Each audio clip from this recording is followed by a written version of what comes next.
Hello to all you dear Cancerians. Cancerians, this is your yearly horoscope for 2022, and let's have a look what this is all about. Now, the year of 2022 in general, I mean, of course, these are general horoscopes for the Cancerians, is a lot about the other person. It's a lot about relationships for you this year and work.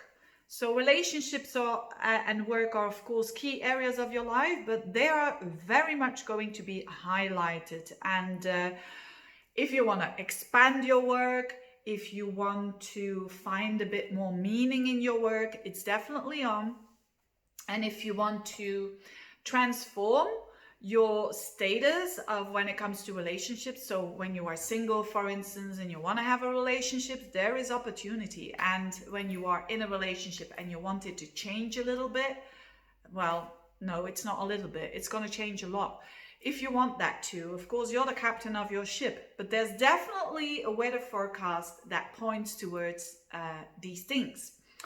So let's have a look. First of all, I'm going to talk about the Venus retrograde, going to talk about the Mars retrograde, going to talk about Jupiter, Neptune, and I'm going to talk about the nodes that are shifting as well. So let's get started with the Venus retrograde. This is very important for the Cancerians because Venus is not only love, it's also money.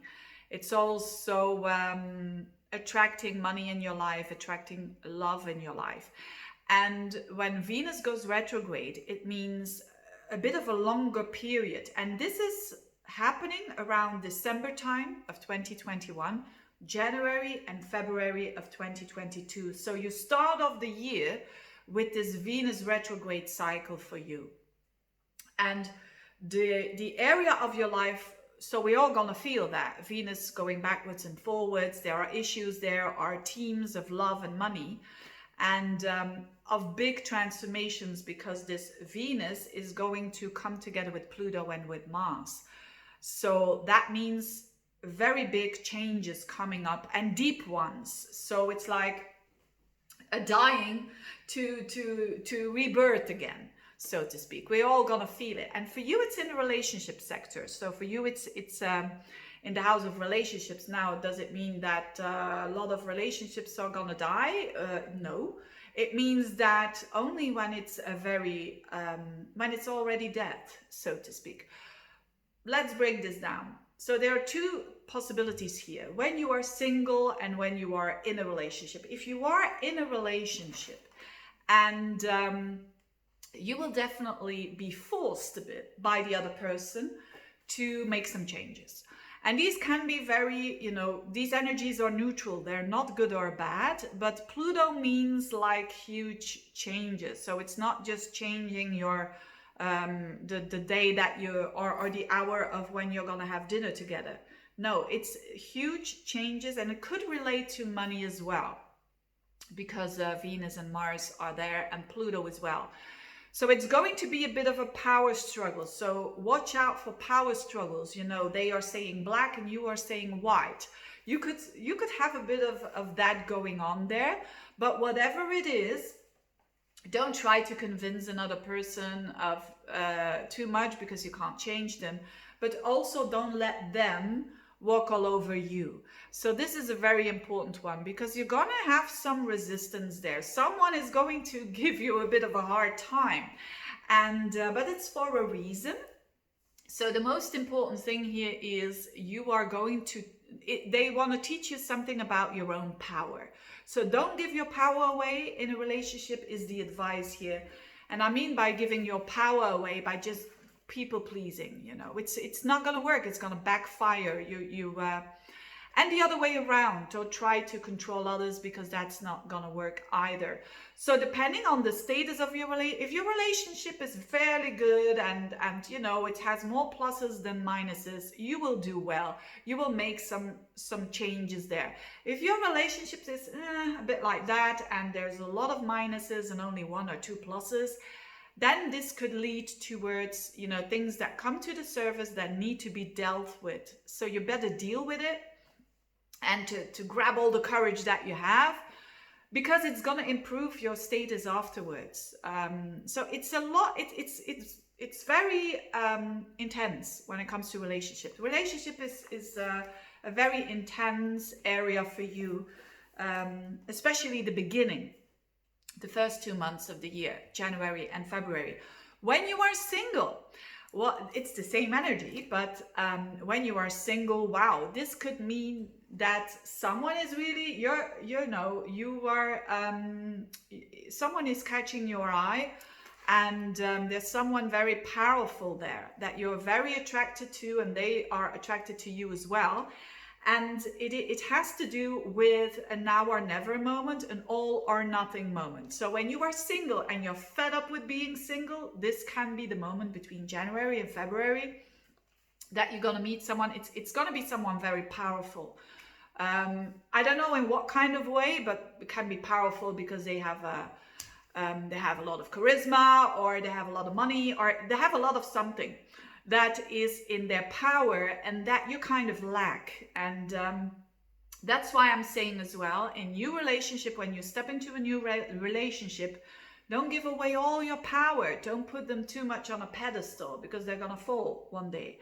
And the other way around. So don't try to control this connection, and don't try to let them walk all over you either. But it's a very now or never moment, and when you get into this connection with this person, your life is going to change totally. So it could mean, for instance, you're single, you're meeting someone, and you have to, sell everything. You have to go to another country, or starting a new life again, something like that. It doesn't have to be that scenario, but something like that, very life changing. So because of love, you change.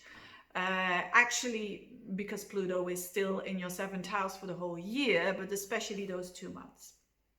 So wow, on a relationship level, a lot to do for the Cancerians, but you're gonna be fine. You're gonna be fine. And what else is going on? Then Jupiter, when we go towards April time, you have Jupiter-Neptune conjunction in Pisces, which is way more gentler for you. It's in your 9th house. So you could be traveling around that time, or traveling is certainly recommended around that time, around April time, because you're going to have a great time, and you're going to have a time to relax as well, and to find meaning in connecting with people from other cultures, or connecting, or also studying. If you're not traveling, you could be studying something. It could mean that you're reading more.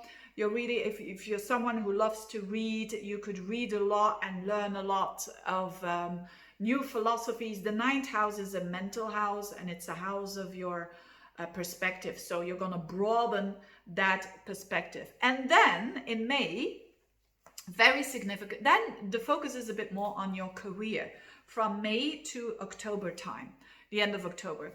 If you want to expand your business, if you have your own business, or if you're working for a company and you want some promotion, this is the time to do so, because Jupiter will be at the highest point of your horoscope, and that has to do with your work. It has to do with your career. You could be traveling a bit more for career as well, when that is something that you want to do. Or you could be coaching, teaching, learning others your knowledge, and passing that on, for instance. Whatever it is, you are going to feel, especially when you had like the last years of, what is this? Where is my career going? I don't know what to do here. There could be some new energy coming in for you because of new projects, new plans that you want to do. And it's all in Aries. Aries is about let's go. So it could be rather big plans that you're having, but you can deal with it. You can deal with it. It's an opportunity to expand, and it's an opportunity to also find purpose in what you're doing. So if you're doing something now that you don't like, and that you don't find any purpose, it could mean that you're saying, I get rid of it, and I have another plan, and I have something else here coming up. So when it comes to broadening your career, promotion, when you work for a company, and there's definitely a possibility for promotion, there's definitely a possibility to find way more meaning out of your work than you've ever done before. And this happens only once every 12 years. So make use of it. Make use of those changes. So that's a very positive news when it comes to career. Then the rest is a bit more peanuts. The rest is less significant, but I'm gonna mention it anyway. The eclipses are shifting. So in January 2022, the North Node is going to be in Taurus. And for you, that is your 11th house, which is nice, which is Taurus and Cancer. That energy goes very well together. And that means they are supporting each other. And the 11th house is the house of your goals for the future. It's the house of friends. It's the house of things that you do with like-minded people. The North Node has to do with where do you need to focus yourself on. So focus yourself on that. Do something in groups. Do something with like-minded people. Talk about your plans that you have. They can be very supportive for you. And be a bit less... because the South Node in the 5th house has to do with where do you need to do a bit less your focus on, a bit less focus on doing things on your own, a bit more focus on doing things together. But anyway, it's a very positive energy. It's a network energy. So that will be really, really gentle for you as it is in that Taurian energy that I was talking about. Now, Mars. Mars is a big one. Mars retrograde happening is happening in August, and August, September, October, November, December, and even January up until March of 2023, you're gonna have Mars in your 12th house. That's a long time. What is this all about? Mars is about your action. It's your energy, and normally it's 6 weeks in a certain house, and now it's going to be 7 months in that particular house. And the 12th house is the house of rest. So although it is a bit contradictory, I mean, in May up until October, you have that time of expansion when it comes to your work, but it's also a good time, as from August already, to relax a little bit more, to decontract, or how do you say that, to spend some time more on reloading the batteries as well. And you're gonna need it because, as I said, Mars is energy, and the 12th house is a hidden house. It's a house where we rest. It's a house where it's an area of life where we connect with something that is bigger than us, but that we cannot see. Like, you could call it spirituality, you can call it finding peace within self. And but the thing is, it's not going to be that easy. You know, when people have Mars in their 12th house, they want to rest, but they can't because busyness or because just the sleep as well. The sleep could be a bit disturbed there because you have plenty of ideas in your sleep and you want to implement them. But whatever it is, there is something from August up until March time of 2023. There is something happening behind the scenes.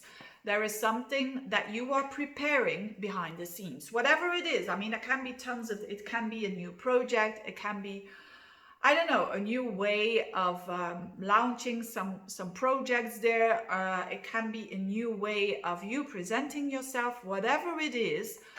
When we come towards April of 2023, then you're gonna be ready to launch something new. But meanwhile, between August and then is the preparation time.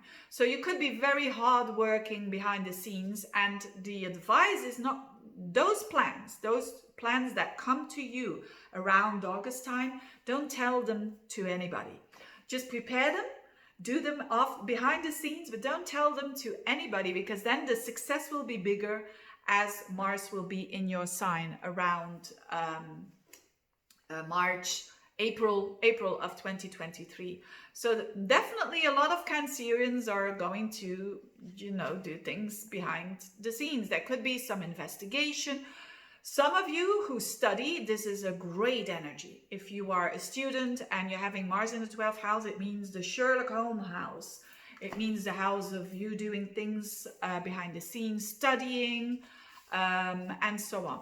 The downside of this is that don't be too hard on yourself. You know, don't be your own, you can be your own worst enemy when you have Mars in your 12th house.